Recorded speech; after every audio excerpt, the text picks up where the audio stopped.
Assalamualaikum warahmatullahi wabarakatuh. Di sini saya Albert Wijaya. Saya akan mempresentasikan hasil proposal penelitian saya yang berjudul Analisis Faktor-Faktor yang Mempengaruhi Inflasi di Indonesia. Kita akan memasuki ke latar belakang. Inflasi adalah kenaikan harga barang atau jasa secara terus-menerus dalam periode waktu tertentu. Di Indonesia, inflasi terus terjadi dengan skala yang tidak cukup besar, tetapi sangat mempengaruhi perekonomian negara ini. Karena di negara berkembang, perekonomian mudah tergoyahkan. Inflasi hal yang paling ditakuti oleh negara-negara. Jika inflasi itu tinggi dan tidak dapat dikendalikan, maka itu adalah masalah perekonomian yang sangat besar, sehingga negara-negara akan membuat strategi atau kebijakan untuk mengendalikan inflasi dengan caranya sendiri. Di Indonesia sendiri, inflasi dari tahun ke tahun mengalami naik turun. Dalam ekonomi Islam, pengertian inflasi Islam adalah sama dengan pengertian inflasi secara konvensional, yaitu kenaikan harga barang dan jasa yang tidak terkendali dengan secara terus-menerus dalam periode waktu tertentu. Dalam perekonomian Islam, ada sebuah ujian yaitu dengan dikalkulasikan menjadi ayat-ayat Al-Quran, yaitu dengan yang artinya, dan jikalau Allah melapangkan rezeki kepada hamba-hambanya, tentulah mereka akan melampaui batas di muka bumi. Tetapi Allah menentukan apa yang dikehendakinya dengan ukuran sesungguhnya. Dia maha mengetahui keadaan hamba-hambanya, lagi maha melihat. Surat Asy-Syura ayat 27. Secara garis luas, inflasi memiliki banyak jenis-jenis inflasi. Inflasi berdasarkan tingkat keparahan, yaitu inflasi ringan, inflasi sedang, inflasi berat, dan inflasi sangat berat atau hyperinflation. Inflasi berdasarkan penyebabnya ada 3, yaitu demand pull inflation, cost push inflation, dan bottleneck inflation. Inflasi berdasarkan sumbernya ada 2, yaitu domestic inflation dan imported inflation. Inflasi berdasarkan tingkat keparahannya ada 4, yaitu inflasi ringan, inflasi sedang, inflasi berat, dan inflasi sangat berat, yaitu hyperinflation. Inflasi ringan besarnya masih di bawah 10% per tahun, tidak terlalu mengganggu perekonomian. Penyebabnya kenaikan harga jasa dan barang secara umum. Inflasi sedang besarnya 10-30% per tahun. Inflasi sedang belum membahayakan aktivitas perekonomian negara, tetapi menghantam kesejahteraan masyarakat yang berpenghasilan tetap. Inflasi berat besarnya 30-100% per tahun. Inflasi berat dapat mengacaukan perekonomian suatu negara. Karena uang sudah tidak berarti bagi masyarakat. Masyarakat lebih memilih menyimpan barang. Inflasi sangat berat, besarnya lebih dari 100% per tahun. Inflasi berat ini sudah sangat sulit dikendalikan walaupun membuat berbagai kebijakan. Inflasi adalah hal yang paling ditakuti oleh negara-negara dunia jika inflasi tersebut tinggi dan tidak terkendali.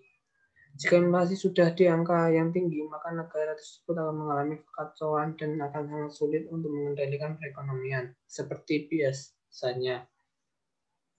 Inflasi dapat memberikan informasi tentang perkembangan harga barang dan jasa yang terjadi di negara tersebut. Perkembangan harga barang dan jasa menggambarkan daya beli dan kehidupan masyarakat.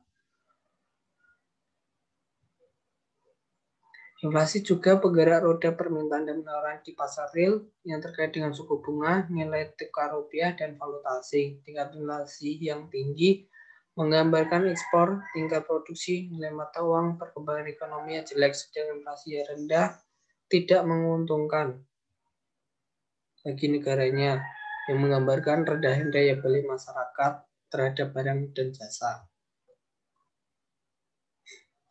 Di Indonesia sendiri selalu mengalami masalah tentang inflasi. Inflasi Indonesia mengalami naik dan turunnya karena ada beberapa faktor yang menyebabkan menjadi tinggi dan ada faktor yang menyebabkan menjadi rendah.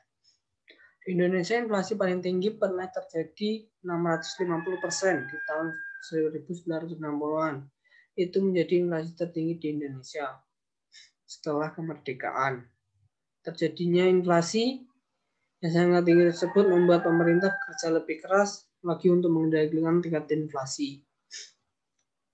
Pada tahun 1972 sampai tahun 1980-an, rata-rata inflasi terjadi di Indonesia adalah sekitar puluhan, yaitu 10%, 20%, 30%, 40%, 50%, sampai 90%. Pada tahun 1985 sampai tahun 1996, inflasi Indonesia menjadi satuan. Itu adalah hasil kerja keras pemerintah untuk mengelola perekonomian menjadi lebih baik. Itu satuan dengan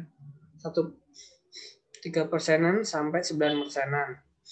Itu adalah inflasi yang terkendali. Tetapi pada tahun 1998, Indonesia mengalami inflasi yaitu 77 sampai 77,64%. Itu sangat menjadi kekacauan perekonomian Indonesia. Tetapi di tahun selanjutnya, inflasi menjadi normal lagi, yaitu pada tahun 99 yaitu 2,09%. Dan tahun selanjutnya mengalami kenormalan, yaitu sekitar 2 sampai 11-13%. Faktor yang mempengaruhi inflasi di Indonesia: peredaran uang, kenaikan biaya produksi, dan nilai tukar.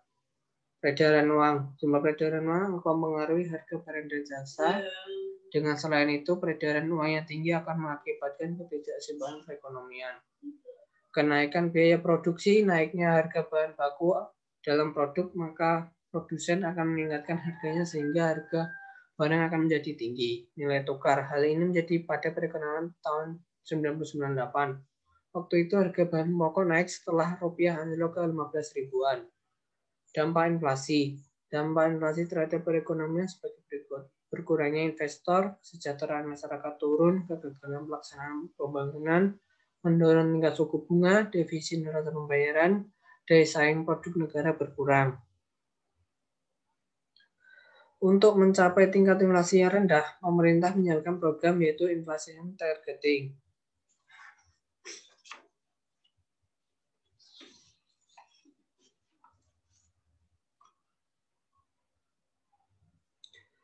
Inflation targeting adalah program pemerintah untuk menghargai inflasi yang diinginkan pemerintah. Dengan inflation targeting ini memiliki 4 target. Target pertama, publikasi bahwa negara mempunyai target tentang inflasi. Target kedua,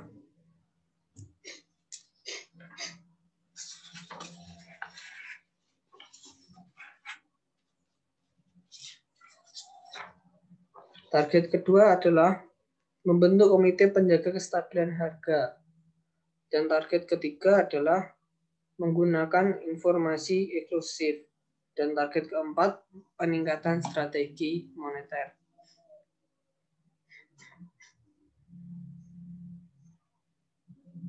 Landasan teori. Kami memiliki landasan teori yaitu tentang 1. Inflasi. Angka inflasi tergantung pada pertumbuhan ekonomi. Inflasi digunakan untuk alasan tidak tercapainya sebuah perekonomian. Pada umumnya, inflasi adalah kenaikan harga terus-menerus dalam waktu tertentu. Kenaikan harga tersebut dapat dilihat dari sudut pandang sebagai berikut. Perspektif luas, contohnya kenaikan pada barang atau jasa. Perspektif sempit, contohnya kenaikan pada bahan sembako, beras, cabai, rempah-rempah.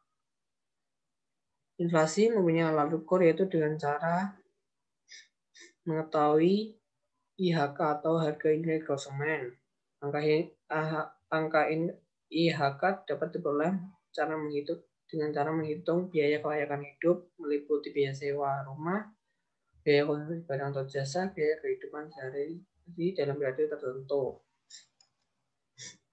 Dalam inflasi ada teori-teori yang dikemukakan oleh tokoh-tokoh terdahulu, yaitu dengan 1 atau A, teori kuantitas. Teori kuantitas adalah teori paling tua yang membahas inflasi. Dalam teori ini membahas tentang jumlah uang beredar dan psikologi masyarakat mengenai harga-harga. 1. Jumlah uang beredar. Dalam teori ini berpendapat bahwa inflasi akan terjadi jika uang beredar ditambah secara terus-menerus. Jika keadaan gagal panen untuk petani, maka harga-harga akan naik untuk sementara waktu. Tetapi jika jumlah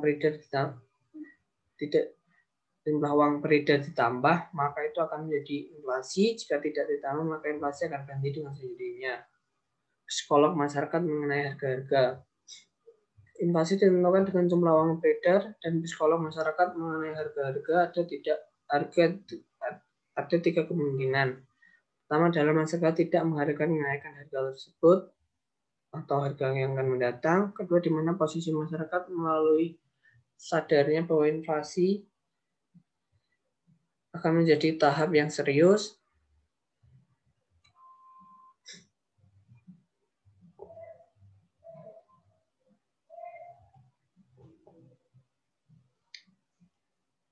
Yang ketiga, terjadi inflasi pada tahap ini masyarakat sudah tidak menganggap uang lebih penting lagi. Teori Keynes. Dalam teori Keynes ini, Keynes berpendapat masyarakat memiliki permintaan yang lebih besar daripada uang beredar. Dalam teori Keynes ini juga berpendapat bahwa masyarakat ingin lebih batas kemampuan ekonomisnya. Dalam pandangan ini, proses inflasi terjadi karena perebutan atas rezeki orang terjadi adanya tumpang tindih antar kelompok yang menginginkan bagian lebih besar. Proses perebutan dapat diartikan menjadi keadaan di mana permintaan masyarakat terhadap barang-barang sudah melebihi barang yang tersedia seperti kebanyakan demand daripada supply. Golongan yang ada kelompok-kelompok itu disebut sebagai berikut: pekerja atau serikat buruh, pengusaha swasta, pemerintah. Teori strukturalis. Teori ini disebut juga teori jangka panjang. Teori strukturalis berkembang atas pengalaman negara Amerika Latin. Teori ini memberikan ketegaran untuk sistem perekonomian negara berkembang. Mengenai teori strukturalis, tiga hal yang dikenalnya yaitu: satu, teori ini menerangkan tentang inflasi jangka panjang. Proses inflasi bisa terjadi karena uang beredar bertambah terus. Bukannya 100% tentuan keterangan tersebut disebabkan oleh kebijakan harga atau moneter negara tersebut. Dalam teori uang, ada satu teori Irving Fisher. Irving Fisher memperkenalkan teori tentang permintaan uang dengan pendekatan velositas. Dalam teori Irving Fisher ini adalah uang yang dibelanjakan sama dengan uang yang diterima. Artinya uang adalah sebagai alat tukar persamaan transaksi permintaan uang, yaitu dengan rumus MV sama dengan PT kali P. Teori Kendrick. Teori ini dikembangkan oleh Marshall Pico. Uang sebagai alat tukar umum. Perbedaan teori Kendrick dengan teori Fisher terletak pada teori permintaan uang dalam perilaku individu dalam pengolahan kekayaan. Perilaku ini dipengaruhi oleh pertimbangan untuk memilih kekayaan. Yaitu kita memasuki ke kerangka pemikiran itu. Kerangka pemikiran itu inflasi dipengaruhi oleh peredaran uang, dipengaruhi oleh naiknya biaya produksi, dipengaruhi oleh nilai tukar mata uang. Itu faktor-faktor yang mempengaruhi inflasi itu ada di bawah ini, yaitu peredaran uang, naiknya biaya produksi, dan nilai tukar mata uang. Dengan ini saya menggunakan metode penelitian. Dalam penelitian ini saya menggunakan metode penelitian kualitatif sehingga akan menghasilkan data deskriptif berupa kata-kata, tidak berupa angka seperti halnya data kuantitatif. Populasi dan sampel. Populasi adalah suatu kelompok yang terdiri dari objek atau subjek yang mempunyai karakteristik tertentu sesuai yang ditetapkan peneliti. Populasi dalam penelitiannya adalah perekonomian Indonesia. Sampel. Penelitian menggunakan sampel diperoleh dari berbagai sumber PBS, buku, jurnal. Metode pengambilan sampel dalam menggunakan metode purpose sampling yang dijelaskan seperti yang ada di sini. Teknik pengumpulan data. Dalam penelitian ini, data menggunakan data sekunder di mana pengumpulan yang diperoleh data ini dari berbagai sumber badan yang menyediakan informasi berkaitan dengan tema penelitian yang dibutuhkan. Definisi operasional itu definisi pengaruh variabel dalam penelitian baik secara operasional maupun teori. Maka peneliti memiliki dua variabel, yaitu variabel independen dan variabel dependen. Variabel independen adalah variabel yang mempengaruhi variabel lain.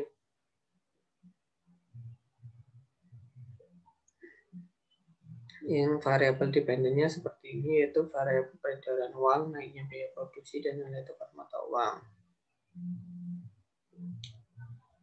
Dan variabel independennya adalah variabel yang dipengaruhi oleh variabel lain, yaitu variabel dependennya dalam di sini adalah inflasi. Dalam penelitian ini menggunakan metode penelitian. Jadi hasil penelitiannya dalam bentuk deskriptif.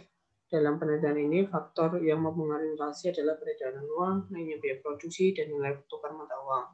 Inflasi adalah hal yang sangat menakutkan bagi negara ini.